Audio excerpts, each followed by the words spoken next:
Hi everybody, Russ from My Hammers 11, still excited, still happy because we're fourth in the league and just beating Tottenham. If you're new to the channel, please consider subscribing and hitting the bell icon to be made of any time new content. As always, I'd like to thank our channel sponsors, Untuck. Today we are blessed with another ex-Hammer. As I was saying to David, our 8th goalkeeper. Proportionally, we've had over 50 people, 50 ex-Hammers on the channel, and 8 are now our goalkeepers. Something just must be something nice about goalkeepers wanting to talk about the old times. How are we, David? How are we, man? I'm very good, thank you. DJ Russ. Just call me Russ. Russ. Well, like DJ. Russ. So DJ Russ. DJ Russ, because I'm the stadium. I'm the stadium DJ at West Ham, so I've been doing it for like 20 years. So yeah, so I'm still there. I'm still there. Like, did you know that I was the reserve stadium DJ at Watford? Were you? Well, put it this way: they had 2 12-10s up in the box in the back of the old stand, and I used to go up there in the afternoon and DJ. Brilliant, brilliant. I love it. 12-10s. I couldn't believe it. 12-10s at Watford Football Club. It was just, it was like heaven. Yeah, that's crazy. Although to be fair, Upton Park, I still had towards even the end. When we took all the stuff out when it finished and Upton Park closed, and I still found my old tape deck. Wow. Which was queued up to Stop Hammer Time by MC Hammer. There we go. Nice. There we go. Nice. How are we, David? How are we in this weird world we live in at the moment? Yeah, well, I'm okay. I mean, I can pretty used to spending time on my own. Obviously, I've got people in the house, but not going out too much is not abnormal. But at the same time, obviously, not being able to go to football matches with fans at every level, grassroots and the top level, Premier League. Watch West Ham 4th, as you said. Wow, what a result! Although I have been to the London Stadium to watch the game against Man City. What was that last? Was that last year now? It's crazy, isn't it? Yeah, it would have been last year now, wouldn't it? Yeah. So but listen, I'm fortunately I'm healthy. I'm good. Definitely enjoying what West Ham is doing.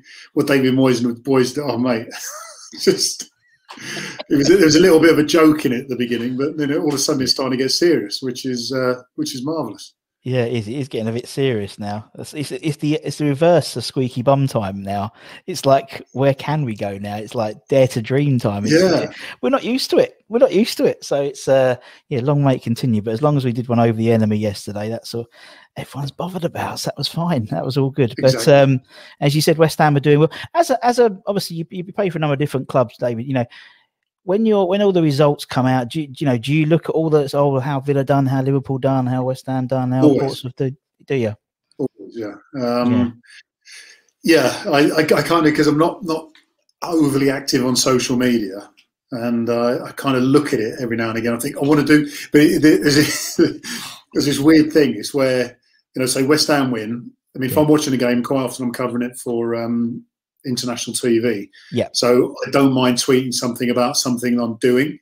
Yeah. But there's other times, especially when West Ham will play Aston Villa or Liverpool or Man City, then all of a sudden I'm like, I can't deal with this one. Yeah. And at the moment I've got, was it West Ham, Villa, Liverpool, Man City? Is it 4? I'm just trying to think. I haven't missed anyone there, have I? Have I missed anyone? I'm thinking. I feel guilty. No. Yeah. It's only 4 years. All right. So it's kind of like 4. A couple of clashes a season. I'm sort of thinking, just got to keep quiet. Not that I don't want either team to win. It's just I can't really say anything that would sort of be middle ground. Do you know what I mean? Well, that was an interesting game. Yeah, I don't. Yeah. Okay. I know really what side your bread's buttered, so it's all right. Yeah, it's okay. Don't worry. Between them, no. Russ, there's a question that's often asked, and it's like, who's your favourite team, or what was your favourite club? And I genuinely had different experiences at every club, which is I attribute a fondness to. And West Ham, I mean, strangely, it was the first time I ever got injured. So my rehab at West Ham was something which changed me. I became a different person hopefully in a positive way. But it was, you look at results, it's easy to go, oh, we won something, they're better than the others. But it didn't work that way. And the West Ham experience was wonderful. Yeah, and for those, I mean, everyone knows that obviously David made I think 102 appearances across 3 years at the club, which actually, to be honest, it surprised me actually. I was part of a quiz, and it was one of the questions that came up, and I knew I was interviewing you as well, so I knew exactly how many. So I was like, I was already saying, well, how did you know it's 102? No, don't worry, no worries. But also more, interesting enough, obviously, Hammer of the Year runner up. In the 2001-2002 season, which Who is won it? Sebastian Schemmel won it that year. That was a strange year, that one. That was a weird year. It was Sebastian, weird year. what a guy. But also, I mean, considering you only really technically played. I mean, we signed you in July, and then you got injured on international duty, so you didn't make your debut until November, and then to still end up being runner-up in Hammer of the Year is quite impressive. Yeah, I remember I posted a picture saying that. I posted a picture yesterday. I think it was my debut against Tottenham. Yeah. Because we lost 1-0. And I posted the picture and I was thinking, I don't know if I want to do this one because it's like a negative result. Yeah. But it was a positive day for me because it was my, obviously, the debut, which, yeah. I mean, listen, Player of the Year, whatever. It was, let's say, the first year and a half, I think. Well, was it first year and a half? First year was all right. Yeah, first year was all right. We'll yeah. See. Yeah, the first year was okay. We'll talk about the other bit because I think because everyone will say if I don't ask about it, but obviously, if we went back to the beginning in terms of obviously moving from Villa to West Ham, how did that happen? Was you looking to leave, or was the offer coming up? And no, I mean, do you know the funny thing, Russ? I spent over 7 years at Watford, sort of going from schoolboy to the first team, even though I only had 2 years in the first team. And went up to Liverpool, indifferent start, whatever, but I was 7 years at Liverpool. And I always felt I was going to be, like long-term at any club I went to. Yeah. When I signed for Villa, the intention was long-term. And there was a few things going on. I mean, it wasn't a bad trip at Aston Villa, not at all. But then Glenn Roeder obviously took over at West Ham. He was interested in me. I was his first signing, and for a Hertfordshire lad who had spent all of his upbringing in Hertfordshire to sort of spend 7 years in Liverpool, a couple of years in Birmingham, it just felt right. I mean, to come home. Yeah, and albeit that was West London, which strangely wasn't home, but you know what I mean. Sort of come back down south, and it was more a family thing because my very transient life. Footballers, a lot of footballers lead. If you're Mark Noble, maybe not so much, but very transient life. So there's an impact on family, friends, and everything. And then as a transient nature of it, you end up losing a lot of sort of relationships, as I say. So coming back down south made perfect sense.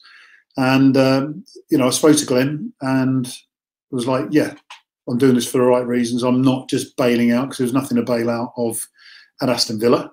Yeah. I like what Glenn was saying. I knew Glenn from Watford, so it was reuniting with some old teammates in that sense. And, and then, do you know what? it was one of these things where I was really looking forward to that first game. Now, I don't even know who the first game of the season was now because I wasn't part of it. Yeah. And sort of playing that game, Tottenham. Tottenham was my first team as a kid. Yeah. So I was there for a year. So for some reason, Tottenham keeps sort of bouncing in and out of my life. But playing that game for England, literally getting on for a minute and getting stretchered off. Yeah. Was tough. Yeah. Didn't get my chance. And then obviously Xhaka started really well for West Ham. It was one of those. Well, am I going to get my chance here? He just bought me. Am I going to get a chance? But but it was all for the right reasons, and it was the right thing to do. Yeah, I think that first game was Liverpool away. I think our first game would have been. Was it really? I seriously can't remember. So that'd have been quite funny. But and we've had Xhaka on actually, a lovely bloke, and I love Xhaka as well. And obviously, I mean, what's it? Because there must be just a frustration because you're ready to get you're all ready to get started, and then that injury comes. And it's like you're at a new club, but then you're at a new club in the rehab side, and it must have been sort of just like someone's literally just pressed pause on your career, like all ready to get going and come back home. Yeah, I mean the story behind it. Quick version of the story. So obviously I come on Jimmy Floyd Hasbank goes through one-on-one. I dive out. I made the save, and then clattered into Martin Keown, or he clattered into me, one or the other. One or the other. And I think there was a reference to, oh, you came out so quick, I didn't realise. And I was kind of like, okay, fine. But I couldn't move my leg properly on the pitch, so I got stretchered off. Had some physio treatment and asked the question, what do you think it is? And they said, well, that's probably a meniscus. 48 hours. And I'm thinking, right, I can make the first game, no problem.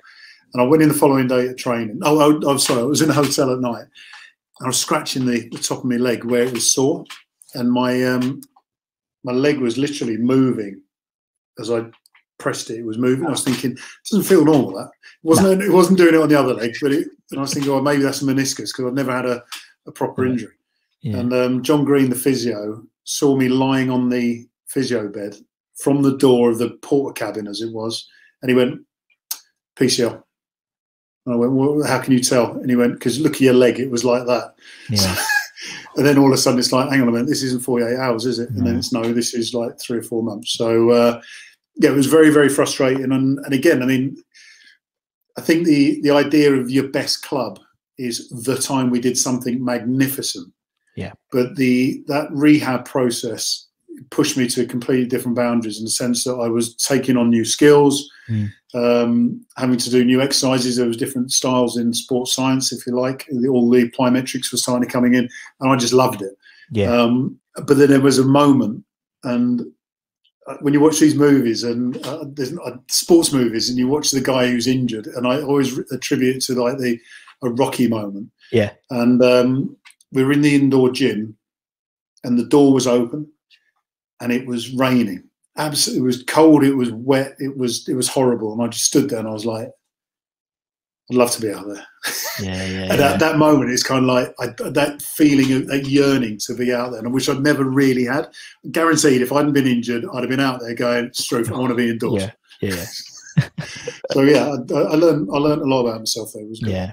And I mean, as you said, and obviously when you came in, the team, obviously in the summer that we was doing all right. And then obviously that season, the rest of that season was a good season. We finished 7th, just missed out of Europe as well. As I said, you hammered the year runner up and stuff like that. And, it was looking good to go into that 02-03 season, wasn't it? Really? We had all Joe and that lot, we had all the boys there as well. And it just didn't happen, will it? It just didn't. That season was just another strange season. It was just such a bizarre season that whole time. Yeah, I think. I mean, I'm trying to raise a lot from my memory, but I think I think it's part of the success was part of the problem. Yeah. In the sense that all of a sudden it became. I'm saying. I mean, it was my first season, wasn't it? But all of a sudden, West Ham now became a good team. Yeah. We finished 7th. It was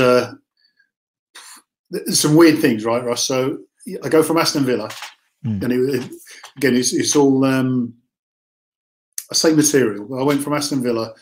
A lot of the lads in Aston Villa were one of these sides who were always competing for, not necessarily qualifying, but competing for Europe in one way or the other, competing for latter stages of tournament cups and stuff. So you go from a car park with Porsches and sort of high-end cars. Yeah. And I came down to West Ham, and it was like not the same. And I thought, that's fine. In fact, I liked it. Yeah. And then after that first season, if I remember, the lads started buying more expensive cars, and it was kind of, and this, how can I put this? There's a value that I have for football in. I don't want to use the term working man game. I get what you mean. Yeah, I get what you mean. But there is a value to football. It's like, well, we're part of a community, and the community that we're in is generally a working class community. Do you know what I mean? Yeah. That will differ from, maybe slightly different in Bournemouth than it would be in East London. But the point being is, driving around in a Ferrari, and I bought a Ferrari. So I'm not bragging here. I bought a Ferrari when I was at Aston Villa because my mate said, "Buy one, you won't like it," and I hated it. I was driving. And I hate mine, David. I hate mine too. Well, Russ, this was the thing. It was kind of I became a different person. Yeah. And I didn't like it, so I stopped it. So coming to West Ham, I was like, okay, good. The lads are good lads. Yeah. No one's full of themselves. And then that second season, if I remember rightly, things started to change. there was more money in the game, I suppose, and people could afford it. And it's never about affordability, but it was just kind of like the air of the place had slightly changed. Yeah. And when you start getting the label, you're too good to go down. Yeah. You know, we were losing some really bad games. Oh, yeah. I think West Brom at home 1-0. So yeah. Oh no, there was that one as well. 3-2 after being 2-0 up. Was it 4-3 after being 3-0 up? I can't remember. Oh, something like that. Yeah. Bolton. Oh, I can't remember. I can't. Do you know? I'm the same as you. I sort of have a very easy most of that season. I think we won like 3-24 or something at the beginning of the season. It was just like one of those seasons where it's like, what is going on? You know, it's just like I think we lost to Newcastle, and that was why like this season I had the same thing, because we lost to Newcastle this season. I was thinking, oh god, here we go. But it was but I think we drew against Arsenal. It was like almost exactly the same fixtures as this year, the first two. Then it was like we lost to West Brom, we lost to Charlton, we lost to Tottenham, and it was like. It was just, and I think then the first time it was Chelsea away randomly. I think we won. And are you sure we won? I seem to remember getting beaten 5 at Chelsea. That might have been the first season. That might have been the first season. Yeah, I'm pretty sure. I'll check. The thing is, if I'm wrong, someone will there'll be about 50 people commenting afterwards, David. So I'll just I'll find out afterwards if I'm wrong or not. But yeah. I want to say that was the first season. Anyway, yeah. Yeah. But it was. I mean, as I say, it was like a. It was frustrating, very, very frustrating, and I don't think it was a case of lads not trying or wanting. I know if I remember, Michael Carrick was getting a lot of stick from the West Ham fans, and I think I was writing in the Observer at the time. And my thing about supporters is they're allowed to say what they want within the boundaries of correctness. You know, obviously no racial. Sexist, whatever, none of that. But if they love you, they're allowed to say you're the best player in the world. If they hate you, they're going to say they hate you. If they love whatever. And I remember writing about it because Michael was getting a bit of stick, rightly or wrongly, it doesn't matter. And it was like the fans can do it. And I think I did something wrong, and then I started getting a bit of stick, and it was like I've got to accept it. If I'm not playing to the standards that you expect, and you're paying to come and see the game, then I've got to take that criticism and try and do something about it. And I think at the end of the season, that was the most frustrating thing about that season was the way that we finished the season off. Yeah, exactly. And in the end, I know we lost we drew the game against Birmingham, which was inconsequential because Bolton already won in the end. Yeah. But the game at Bolton and that outside of the foot shot by Okocha, that hurt. Yeah. That was the game. Yeah, it was. And you're right. I mean, and so it's going. I'm laughing about it now. No, I tell you, I was not laughing at the time. No, I don't think anyone was really. No. So, but I mean, and also, I mean, that season, obviously the fact with, obviously you had a personal connection with Glenn, and obviously then Glenn was ill, and Trevor came in as well. Sir Trevor, so I do. Sorry, and David James at MBE. Sorry, I do apologise. Don't worry about mine. Mine was MBE. He is Sir Trev. He's Sir Trev. Yeah, Sir Trev. You're right. And again, when he came in, as you said, the fortune. It was just why was the impact of Sir Trevor coming in? Why did the team it seemed to just like switch? It was really weird. I don't, was it a formation thing or was it just? Yeah, well, so often you see this happen. The new manager comes in and everything changes. Yeah.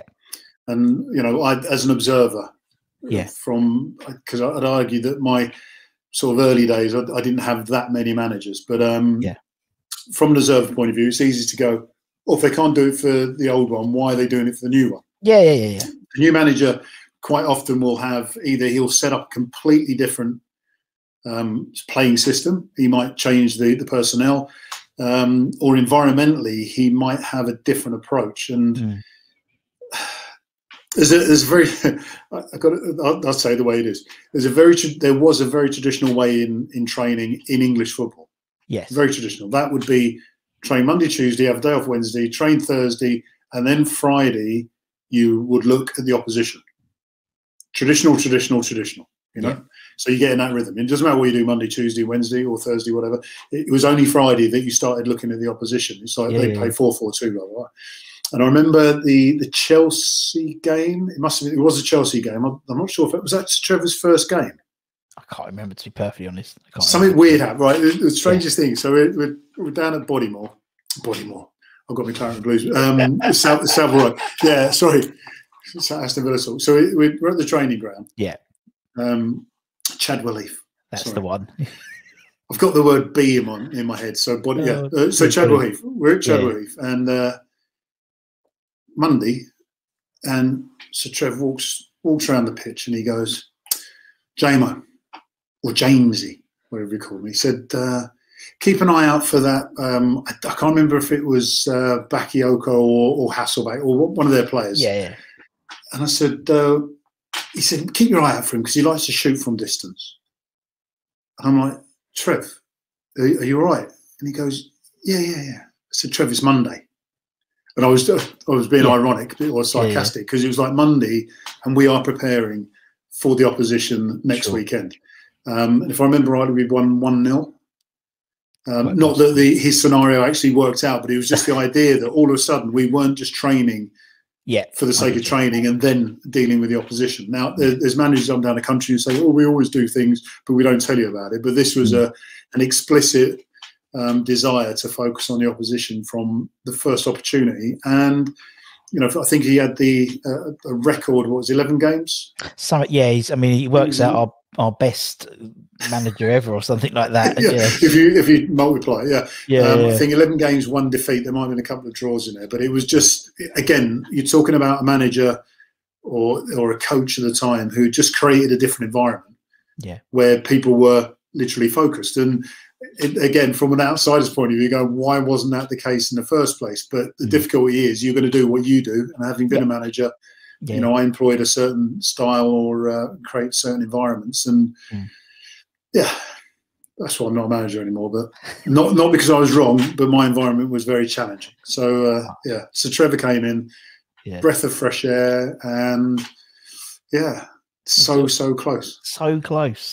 You see, I mean, even now, even though before we stuffed Spurs on Sunday, 2-1. We were on 42. That's a stuff for Spurs. Anything's a stuffing, isn't it? As long as we win. I think we had 42 points until then, and even then, people go, "Oh, well, better watch out." Like 42. Like, what are you worried about now? But we still had that 42 points in our head. It's quite bizarre. We've had Trevor on, we have Sinks on, and various others as well, and they said the same thing. It just couldn't explain it themselves really what happened. But then, unlike a lot of people, obviously, we went down that season, and there was sort of like, like Joe left and Trev left and various others left. You didn't. Why didn't you leave, David? Well, it was simple. I signed for the club to play for the club, and all the reasons I said that it made it the right move for me. And I felt partly responsible for us going down, and therefore it was part of my responsibility to try and get us back up again. Obviously younger players were going to go. I think Glenn Johnson went off quite quickly to Chelsea. So I think Joe stayed, didn't he? No, Joe. I think Joe left. Or did Joe leave? Joe leave. Jermaine wanted to leave, and he didn't. And he stayed at the beginning of the season. So he put his transfer request in. That's right.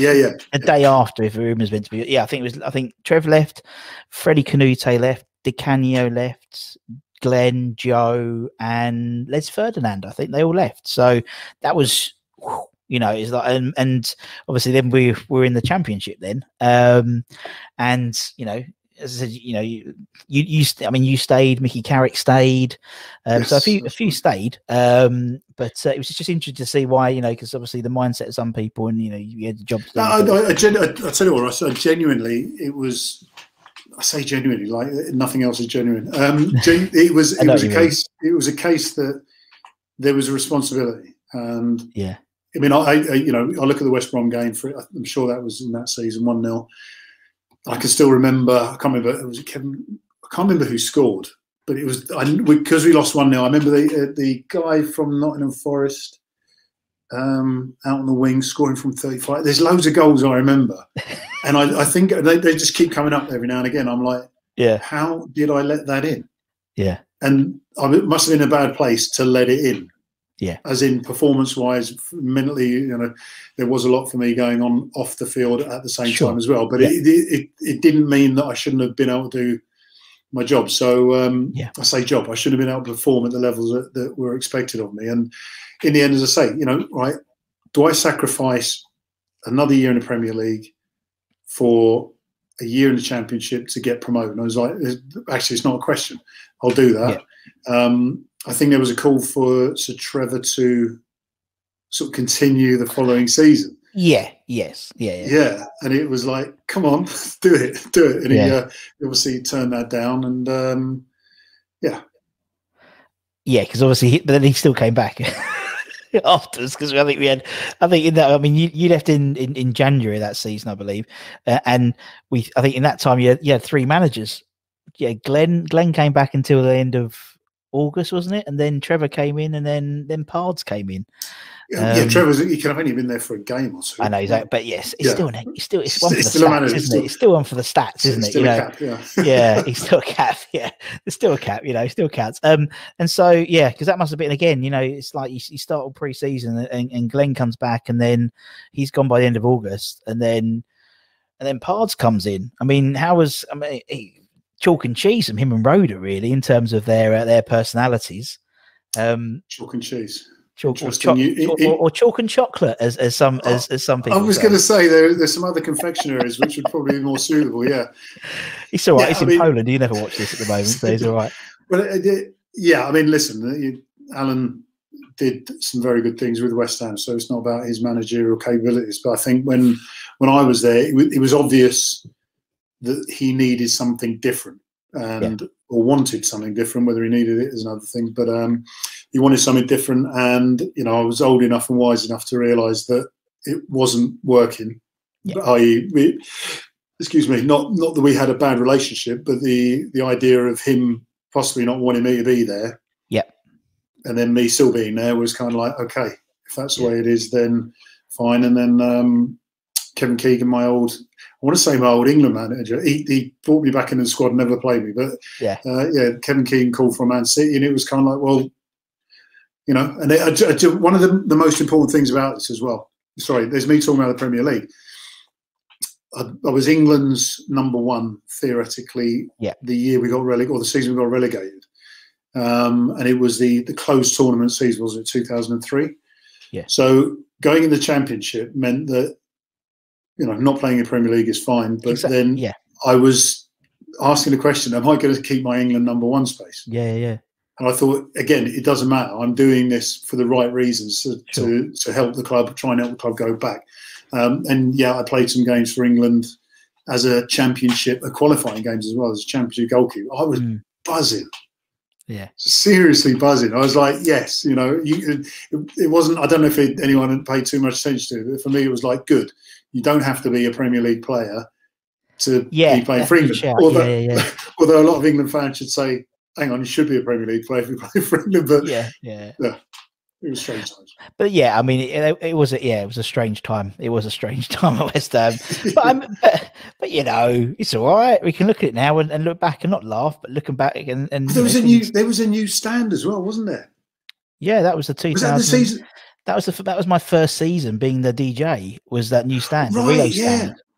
Because we used to have the little box right down. You wouldn't necessarily, we might remember, because it was like where there was a little police control box, literally where you were in the corners, on like a portal cabin on legs, basically. And then the Rio stand, what we called it, whatever it was at the time, Alpare or Dr. Martin's, whatever it was. The box then was up by the scoreboard. So like, you know, but I'm just sorry. I'm just thinking about the season, because with I remember the stand being built, and then there was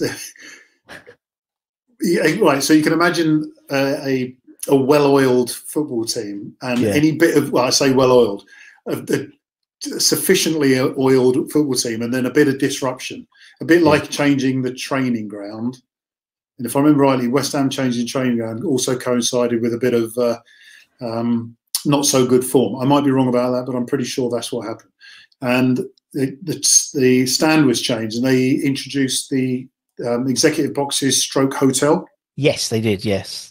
So quality hotel, it was called. That's it. And I think there was 1 or 2 times we stayed at the hotel at the ground before games, and it was kind of like really, yeah, it was weird, yeah. Because I remember because when we used to do like whatever weddings or whatever, you'd stay there the night if you was DJing, and they'd have their sort of the halogen lights like on the pitch, but it's all bled through to the curtains. So you sort of wake up and it's like an alien had just landed on the pitch. You open the window, it's just these massive halogens like blaring at you. Should have invested in blackout blinds, but there you exactly. go. Strange times at Upton Park. But yeah, as you said, it's we live and learn, don't we? We live and learn, and what doesn't kill us makes us stronger, doesn't it, David? So that's all good. That's all good. Right. I want to talk about your Hammers 11. So basically everyone we've had on the channel, apart from Harry Redknapp randomly, because he started talking about Bobby Ferguson in the 60s and ran out of time, obviously, talking about anything else, has given their 11. So for the fans, we get an 11 from the players they've been alive to see play, but from the players, we put together an 11 of the players that they played with during their time at West Ham.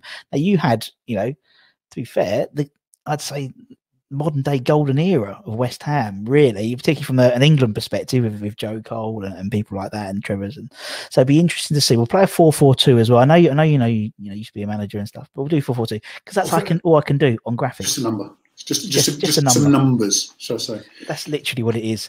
So we'll start off in goal. Now you can pick yourself, no problem at all. If you want to pick yourself, I mean, to be fair, David, you were probably, you played every game in the 02-03 season, didn't you? You played 100 appearances. Yeah, I'm trying to think if I actually, by the injury, if I missed a game.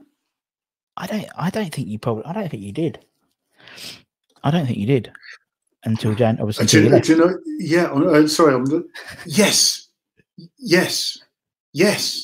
Right. So Brad Friedel's. Forgive me. I used to love breaking records. The record. And Brad Friedel had the consecutive Premier League record. He took it off Frank, off me, or who took it off Frank? I can't remember. I was in there somewhere. You were. I was thinking, hang on a minute. I played all the games for West Ham, including the Championship. Yeah. Then went to Man City, played all the games for Man City, and then played X amount of games for Portsmouth. Well, that's like 5 years without missing a game. How comes it doesn't count? So I was, Anyway. These records, I tell you what, they're tailor-made. Don't know why. The tailor-made, yeah, exactly. Yeah. So, statistics, you can prove anything with statistics. I work in market research, so I know you can. Okay, I'll take that. In goal, I would put myself, because I played most of the games while I was there, which would make sense. But I could also put Xhaka, because Xhaka was top bloke. He was a top bloke. And before I got in there, he was playing well, if I remember rightly. So yeah, he was. And to be honest, like we've had Xhaka, we've spoken to him about. I spoke to him obviously about Glenn bringing you in, and he was really honest about it. And Xhaka, he's a very honest man, and he's like, I'd already checked out when I saw that David was signed, because I thought, well, that's me not being number one. So I was ready to leave, and then obviously David got injured, and then Glenn said, "Oh no, come back, we want you." And I was like, to be honest, I didn't give a shit, but he was like, I'd already mentally checked out of leaving the club. So I can totally understand that, because it was like, I think he told me that as well. Oh, fair play. So it's all right. Do you know what? I was going to leave at you stage. Yeah. All right. Yeah. So you're going to put Xhaka in, or you? It doesn't matter. I'll put Xhaka in, because if it was a moment in time, there was some games for West Ham where I was better than Xhaka without question. Yeah, there was games that I wasn't good enough to be on the bench. So I think it's very honest. As I said, there's a few people who my granddad got a soul passed a long time ago. But there's a few people, and you're one of them. He was always like, David James, only bloody keeper we've had for years. And I was like, oh, do you know what? When I knew you coming on, I was like, oh, my granddad would be happy. And you're right. There was some, but even when you had a shit game, I know this. Even when he said bloody good keeper he is. Bloody good keeper. That's wonderful. Nice. Him and Trevor Sinclair. Trevor Sinclair was the only one. I don't know how he got to the games, actually, because he was like, I swear he was actually blind, thinking about my granddad. And basically anything that was done on the pitch by any person in the West Ham kit who was black was Trevor Sinclair. Okay. His eyesight was going. So Defoe scored. Sinclair, only bloody player. You might have done a save. Shaka might have done a save. Only bloody player, Trevor Sinclair. But no, he was always a big fan of you. I was right. We'll put Shaka in. Let's put Shaka stopping goal. Right. Yeah. Back four. Let's go left back. Yeah, left back. Right, you're gonna have to give me some names now because I'm gonna have to look up some names. Yeah, this is bad. Do you know what? This goes back to my transient lifestyle. It's kind of like, thanks guys, yeah, love you lots, bye, then anyway, club. Anyway, how do we get to there? Hang on, didn't I play with you? Yeah, did we play together? Yeah, I had the same thing with I interviewed Nobby Solano the other day, and he kept on calling Matthew Etherington Matthew Hutchinson, and I was like, "Do you mean Don Hutchinson or Matthew Etherington?" Both. It's like, okay, we didn't play with Don Hutchinson, I don't think so, but Matthew Etherington. Right, okay, let's have a look. Let's get some teams up. Let's get some squads up. Right, I'm thinking... right, okay, 0102. Let's have a look. Who do we have? We had left back Nigel Winterburn, Scott Minto. We had who else we got? Nige again in the next season. Rufus Brevitt. I think I'm going to go for Rufus Brevitt. Yeah, that was the deflection against Birmingham that made it. Was, yeah. It's so annoying. Not annoying at him, but it was so annoying because it was like that far away from my finger. Yeah. It would have been even worse if I'd have tipped it and had still gone it. But love it. Scotty Minto. Scott Minto. Yeah. I've got to type him in. Sorry, Scott, I've got to type you in because no one's picked you before. Scott Minto, there he is. Scott Minto. And yeah, I mean, so the 11 is because there's always a common question who the best players you played with, and it's kind of like, it's not necessarily the best. It's the people you enjoy playing with. Yeah, exactly. Like, Scotty was great.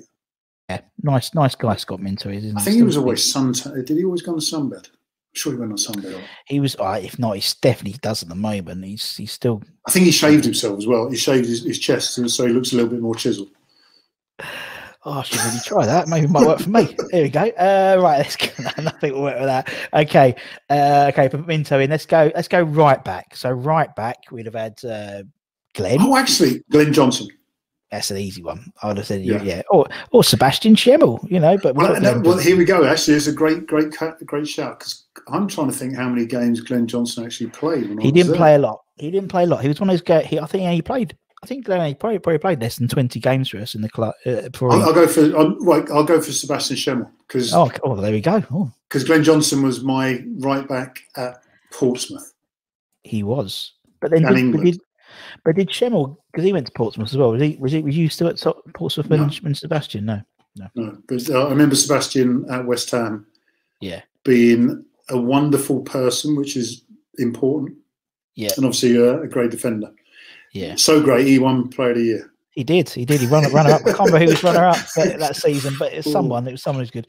Yeah, he owns a West Ham themed restaurant in Luxembourg. There we go. What? Yeah, it's called Upton Park. It's in Luxembourg. Okay. There we go. So, European tour. Yeah. A good Luxembourg team. I don't know. Right. Anyway, so we'll put Seb in. Okay. He was in mine anyway, so that's all right. He was in my 11. Right. Okay. Centre halves. Very, very important position, obviously. With the goalkeeper. Who do we have? We had. Trying to think now. Let's think. Ian Pierce. Oh, I loved Ian Pierce. Pierce.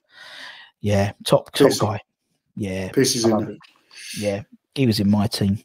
Yeah, I liked him. I really good on a rowing machine.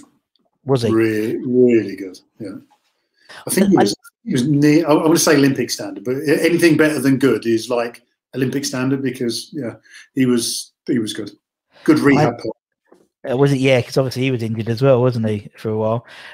I love a good defender who can play up front, and he played up front. I think at Tottenham and a couple of games he played up front for us. A bit like Chris Sutton, he'd always play in defence sometimes, wouldn't he, as well? It's always good for the older Championship manager, having a player.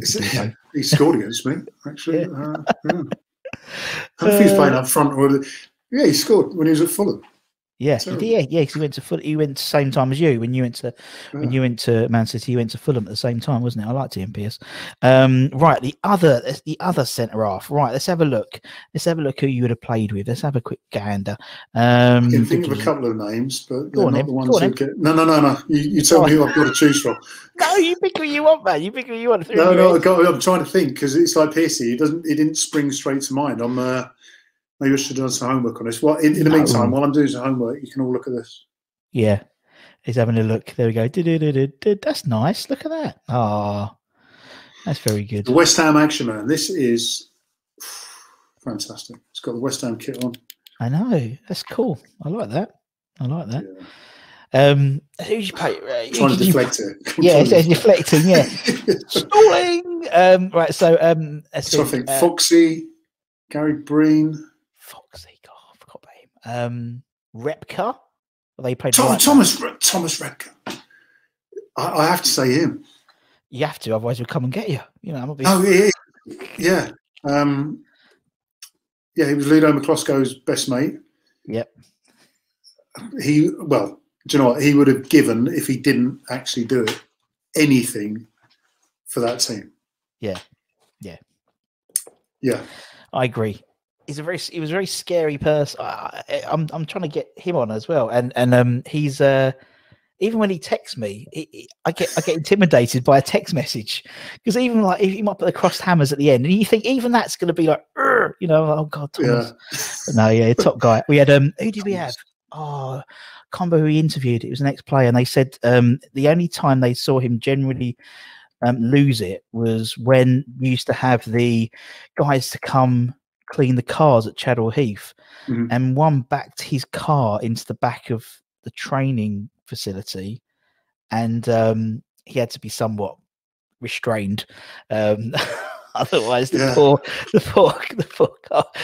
car cleaner would have been absolutely. I don't know what would have happened, to be honest. Right, okay. Thomas, that's nice. Thomas Repka, lovely bloke. Right, okay. He's out of prison now. Right. Living in Luxembourg.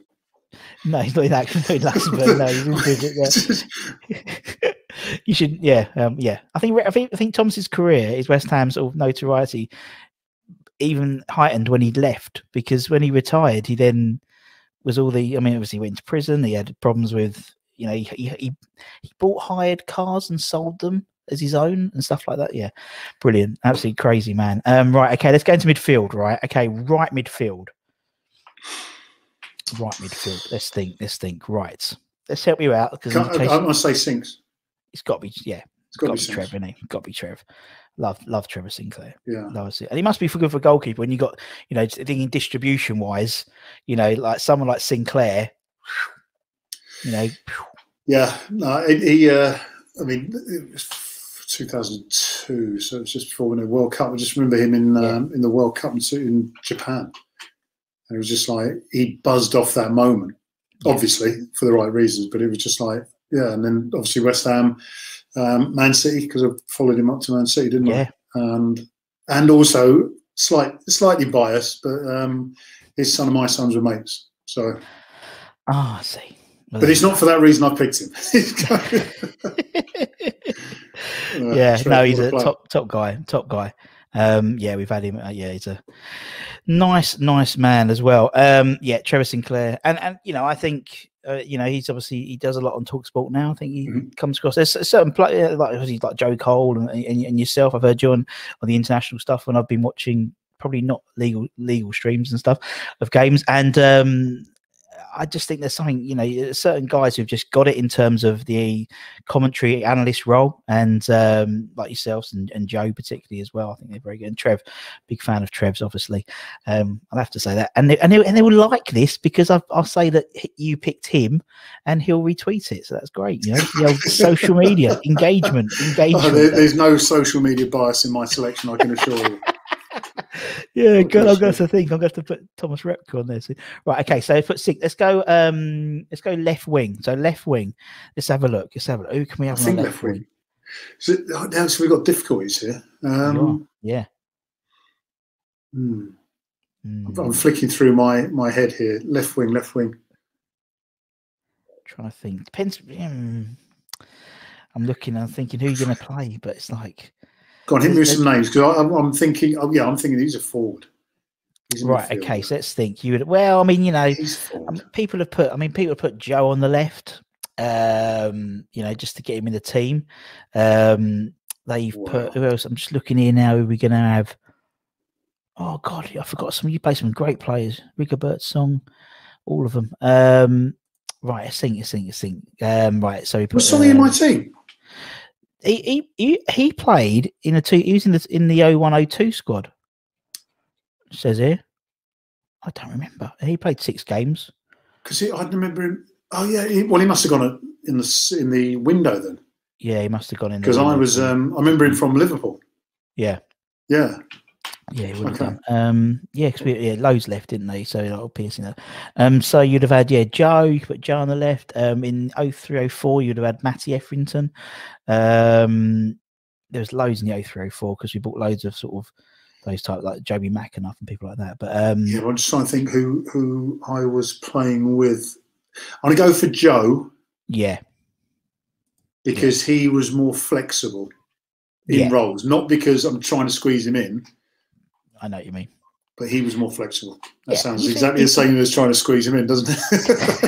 He was flexible. He can play in a multitude of positions. Yeah. I'm not trying to squeeze him in. But yeah, no, I know what you mean. Flexible. I know what you mean, yeah. Because you could put him there and I mean, he played there for Chelsea in England, didn't he, on the left? Of course. Famously. So there we go. So it's, yeah. And I mean, you know, him training, you know, what was he like as a player to be part of that? Because he was, you know, obviously we loved him. He was an incredibly gifted footballer, but obviously you were training with him every day, you know. Yeah, I mean, listen, the talent. I mean, the one frustration is he was so talented. Yeah, I think, and when I say frustration is when you got someone so talented, like the year we went down. Yeah, you're just thinking, why aren't that? And it wasn't a blame on Joe. Don't get me wrong. It's kind of like when we got that talent. Why isn't that talent winning us games? Yeah. No, I get that. Yeah. You know, I think in Joe's situation, there was a lot of responsibility put on him because he was so talented. Yeah. You know, even likes of Jermaine Defoe were still young and upcoming, even though Joe was like already proven youngster. But the likes of Jermaine Defoe and even again Glenn Johnson were only going to play a few games because they were young and not well established, whereas Joe was Was he 16 years old when he hit the scene? I think something 16. Like I mean, we knew about him when he was 12, 13. Yeah, exactly. So I think that responsibility on Joe. But he in training, I mean, you'd see the skills, you'd see all this stuff. He'd gobby as well. Yeah. That always helps. In a good way. In a good way. Yeah, I mean, exactly. I think you had some characters. I think it's fair to say. I think it's holding your own, isn't it, more than anything? And he could do it with his feet, but obviously by the sound of it, he could do it with his mouth as well, which helps. I think. And I played his just a silly anecdote. I played in his charity 5-a-side in December. Oh, when lockdown was. I saw that. Yeah. So I managed to break my hand. Saving a shot, didn't go in. What is it about you and West Ham players and getting injured, David? Oh, yeah. I know. Well, we were called. Because here's the irony of it. So it's Joe Cole's 11 Foundation. Yeah. We were called Team England. Yeah. And the physio was the same physio I had at England. And I said every time I play for England, I get injured. Or the only times I've been injured is playing for England. So the first time I broke any bone was in Joe Cole's 5-a-side charity. So, I love it. It's so funny. Yeah, no, it's and I mean, he was just brilliant money. And he said, he'll be on soon, and I'd like to talk to him about that as well because he said we know. I mean, from the age of 12, everyone was like buzzing about him, so a lot of pressure. And obviously, that season we went down, he was captain as well, so he must have taken it really because obviously he's West Ham through and through type thing. So right, okay, so put Sinks on the right, Joe on the left, right in the middle. We have 2 in the middle. Now you've got quite Michael quite a few people. I was going to say, I think you didn't put Michael Carrick in after you said about him, but yeah, Mickey Carrick, what a great player. What a great player. Yeah. One of those players, I think, one of those players who is always, it's one of those players who I think, when he leaves, he's like the last piece of the puzzle you didn't realise you needed. Because you haven't been able to replace. So West Ham never replaced him, really. Spurs never replaced him. Man United never replaced him. But he wasn't in the headlines every week. Do you know what I mean? He was just. I think that's the thing. He was unassuming. Yes, good word. You know, it's a player who you just okay, and it was effort. I mean, I don't want to use a swan analogy, but there was this kind of effortless glide to his running. Yeah, he was. I'm not going to even say pretty because it sounds disrespectful, but he was a very nice to watch footballer, and sometimes that is just unassuming. Yeah, Mickey Carrick, he done all right, kind of thing. He's a guy that would probably, like you said, get a 6 or 7 out of 10 every week in the paper, even though he's probably done something fantastic. And I know, you know, he scored against me once. I think must have been when I was at Villa in the top corner, and it was just like, how annoying. Yeah. You're not supposed to hit them shots against me, type thing. Do you know what I mean? So, and again, what a great guy. I mean, not that I haven't said that about Joe, or I should have said that about Joe and Trevor as well, because he was just a really good guy around the place. There's a bit of humour there. He wasn't as loud as Joe was necessarily, or Trevor, thinking about it. Oh yeah, Trevor. But he was a very talented player, and you know, signs for Man United and wins a couple of things. So kind of proves the argument. As is usually the way with West Ham, unfortunately. Yeah, Joe won a few as well, didn't he? Right, okay, so put Mickey Carrick, and who's he going to partner in the centre then? I think this is a good one. Oh, this is a good one. There's some good. I mean, you know, I'm looking. It's like, oh, he was good. I don't want to get drawn into that one. I'd love to know who you were drawn into there. I'm trying to think. Right, let's think. Let's try and help you out. Right, okay. Stevie Lomas, Monks, Johnny Monks, Don Hutchinson, Laurent Courtois. Laurent Courtois. Yeah, Laurent Courtois. Lee Bowyer played there, obviously, towards the end. Do you know what? I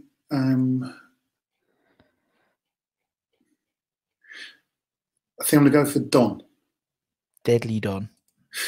Reason being, he was my teammate, obviously at Liverpool. We got on, but it wasn't the most romantic relationship.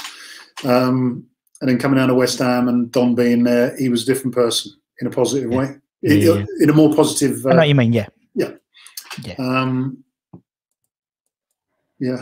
I think he's one of those, and he's one of those players. We have quite a few of them who are, I call them boomerang players.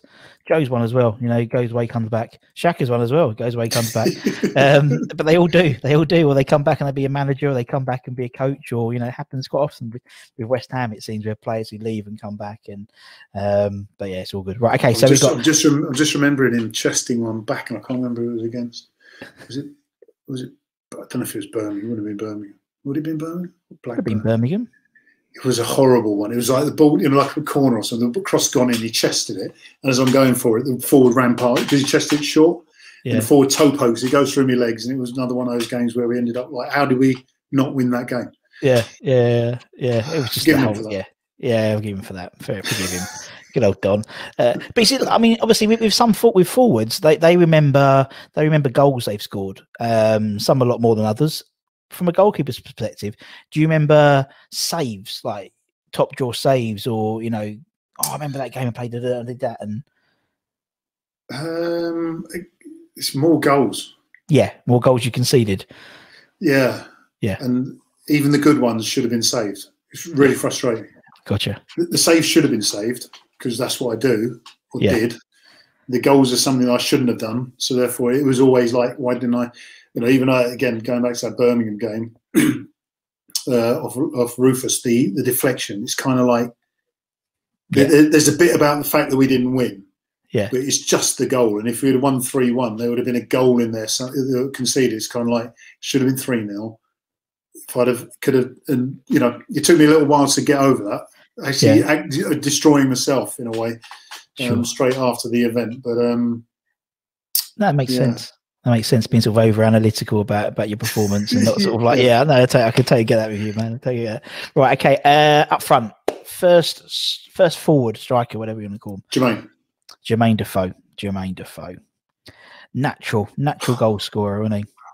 Scary. Especially in training, you would have seen that more than anyone, to be honest. Scary. Just so annoying. Yeah. So annoying because he's little Yeah. and he hits the ball as hard as just about any player I've played against. And he's got these Crazy. little feet. So the thing with him is he knew that he was going on target. I would argue he didn't know exactly where. Yeah. In a point that, there's that little bit of movement and wobble. So he'd score and he'd be like, you don't even know what you're doing. And he just used to wind me up all the time. And he's gobby as well, in a good way. Yeah. So you'd always be on your toes, either in the physical acts or the verbal acts. It was kind of Jermaine Defoe one side and Joe Cole the other side. It's just kind of like, come on. And Steve Lomas popping his head in every 2 minutes. Oh, Lomy in the middle, yeah. just little digs in the middle. Yeah, I think that's why I think someone like Antonio's doing well for us at the moment, because I don't think he necessarily knows what he's doing next. So he's sort of a reactive player, and I think the defenders don't know what to do, and it just bundles them over. He's just I think Mikel. I mean, he's got so many attributes. Yeah, as Jermaine did, but obviously slightly different. Yeah, of course, totally different. Jermaine knew what he was doing. He knew he was scoring goals. The point was, you would get someone like, dare I argue, Ronaldo would go, I'm going to hit this in the top right-hand corner. Yeah. And it would go top right. Jermaine would go, I'm going to hit it towards that direction there, and it will go in. If it was top right or middle or slightly to the left, it would still go in. And that was the thing about him. He would score. Phenomenal. And then obviously at Portsmouth, I got to be his teammate alongside England. And yeah, brilliant. Right, okay, so Defoe, and there's one more spot. Freddie Canute. Freddie Canute.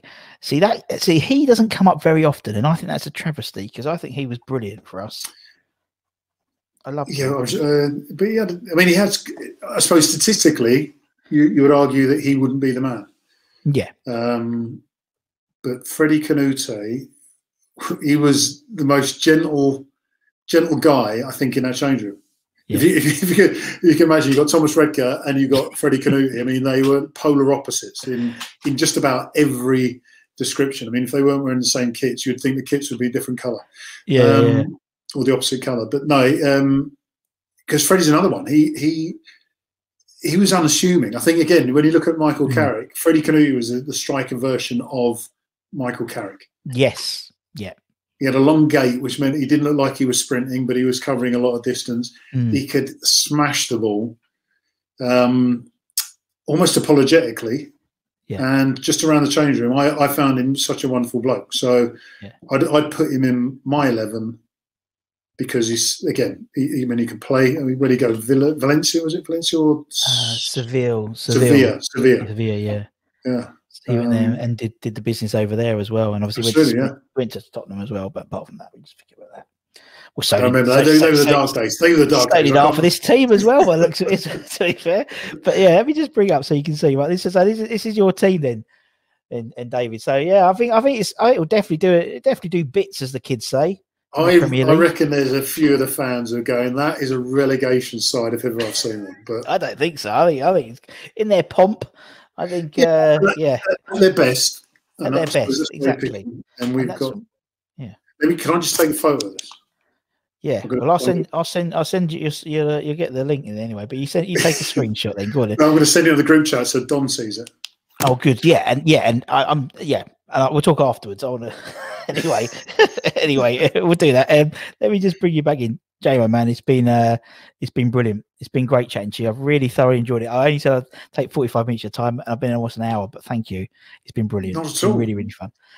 And obviously, wonderful to relive some of the memories. Yeah, that's the idea. We don't. There's loads of people who do what's happening today, but that's what we do. We do the memory stuff. And so while we're doing the rerun, just to add a bit. So there's two. Is there two stories? There's one story. Well, there's one question, actually, any West Ham fan out there. So when I was at Watford, we played West Ham, Upton Park, lost 1-0. And I'm thinking it was early in the season, because I know we lost 1-0 away, or West Ham were away, at Watford. Alan Devonshire, half volley from outside the box, top right-hand corner. Yeah, Ludo just kicked a boomer and he just ran onto it half volley. Anyway, so the game at Upton Park, Julian Dick's penalty with about 5 or 10 minutes to go. I have said to my West Ham friends, and the one in particular who says, yeah, it was down the. I'm trying to think what the name of the stands were. The left hand, not the Bobby Moore, the other one. So it would have been. It's the old Upton Park. I'm going to say old before any of the. Yeah. So if Bobby Moore, so you would have had that would have been the North Bank would have been the opposite side. The Centenary stand it became known as. Okay. Which I think it was a Bobby Moore. I said we come out and it's on the right. So going back to 1990. Yes, if you come out of the tunnel and you go and you go right, that would be it would have been the Bobby Moore stand, the South Bank. South Bank. So it would have been the South Bank in 1990. Yeah. So I think it was in the South Bank. And this guy is adamant that it was the other side. Yeah. And I said I went left, and he said, no, Dixie done you with your eyes and went right. So it's like Freddie Canuti and Michael Carrick. There's one guy who watches all the shows who's sort of synonymous amongst West Ham YouTubers called Kent Hammers. And he'll love it because I name checked him. He'll know exactly and he'll have it. And once I find it, I'll let you know because he'll say exactly what it was. Yeah, don't worry, we'll do that. So Kent, there's your job, man. Just for the story, I was like that because I grew up sort of support. I wouldn't say I'm a Luton Town supporter. Yeah. When I was a kid, but I used to go and watch pretty much everyone play. Not that I went to West Ham to watch a game when I was a kid. I've been to other London grounds nearer the north side of London, but anyway. And I always thought, when I was standing in the goal for this penalty, and it's like, if I save this, I'm going to be in trouble with all these fans. It was like a 20-year-old kid. Now, I'm not saying I didn't try and save it. I did, but Dixie smashed it as he normally did. So if you can clear that one up, I would be very grateful. We will do, Davis. That's your mission, Ken. Let us know. And the other story. So the other story was West Ham Ipswich Championship when we got relegated. Yeah, Ipswich. Yeah, it was one of the early games, if I remember right. It seems to be I seem to remember a sunny day, and there was a goal kick. So there was a goal kick. Ball's gone out for play. So I've gone around to pick the ball up, and this fan was holding on to it. Yeah. Ipswich fan, of course. It wasn't a West Ham fan. So Ipswich fans hold on to it. And he's going, and he was calling me rubbish, this, that, and the other. Yeah. And I said something back to him. And then we carried on the game, and it was just getting this stick all the way through the game. And I think, if I remember rightly, we won. Ipswich away, we won, I believe it was 2-1 or something like that. Yeah. 2-1, yeah. Yeah. And I remember turning around to the fan and then thumbing up to him, and he went, yeah, thumbs up. And it was just like one of these experiences in football where you get, I mean, I've had it in different times, few of these experiences, but this is one where it's like, that was nice. So again, West Ham gives me some wonderful memories. And that's the thing. Oh no, I forgot the Leeds one as well. What's the Leeds one? What's the Leeds one? Was it? No, oh, hang on a minute. Oh dear, hang on. Yeah, it was. No. Was that Leeds? That was West Ham. Sorry, I've got. No, that's all right. I had blonde afro. You had the blonde. Yeah, I'm pretty sure you had the blonde stuff at West Ham. Yeah, because so we yeah. Am I keeping it? Sorry about this. No, so keep it going. We love it. We'll keep it going. Yeah, you had the blonde afro. You had blonde afro. It was a proper afro. You had no, not really. Orange not coloured. Yeah, you had the orange and you had the blonde and you had it as sort of dreads as well. Yeah, it was West Ham. Yeah, so we're playing at Leeds. Yeah, that's right. Yeah, we're playing at Leeds. I got this blonde afro, and I tell Leeds fans this because I just love the story. So I think we were winning, and with about 5 to 10 minutes to go, all I could hear is this murmur of "There's only one." I was thinking. Then all of a sudden there was a moment of clarity, and they go, "There's only one David Gower." And I turned around because of my blonde, and then they all started doing all this, and I was like, okay. All right. But then there was so I'm doing all my anecdotes now. There was, if you remember when we played Man United, so you beat Man United, I say you because I wasn't in the team then, but West Ham had beaten Man United in the Cup the year before. Yeah. Paolo, I think. Yeah. Right. Was it Paolo? Yeah. So I just got back inside, and we going up to Old Trafford. Given my first 2 games, we lost 1-0, if I remember rightly. Yeah. And I thought, you know what, change of fortune, whatever. I'm going to bleach my hair blonde. So I bleached my hair, and I did my eyebrows as well. Yeah. And they went orange. Yes. So that picture you got of me there is at Old Trafford. And I remember on the Friday, we had to get the bus or fly up to Manchester. And I had to run out. I literally run out to get in my car and avoid all the press guys because my hair was just orange and you could hardly see my eyebrow. I got it. I'll just bring it up now. Yeah. It was. I don't remember the orange. I'll be honest. I didn't remember the orange thing until now. It wasn't supposed to be orange. Yeah. It was supposed to be blonde. And then we win 1-0. That was it. Yeah, you can hardly see my eyebrows. Yeah, you can't see them. I think the shout was West Ham were going to be playing a clowning goal on Saturday, and it was just kind of like, oh, okay. We go and win 1-0, buzzing. Jermaine Defoe from the right, the header. Oh, yeah. Jermaine. Oh, dear. It's always Man United with us. It's always Man United. It's Man United and Tottenham. That's the A2. It's always Man United, always Tottenham. But yeah.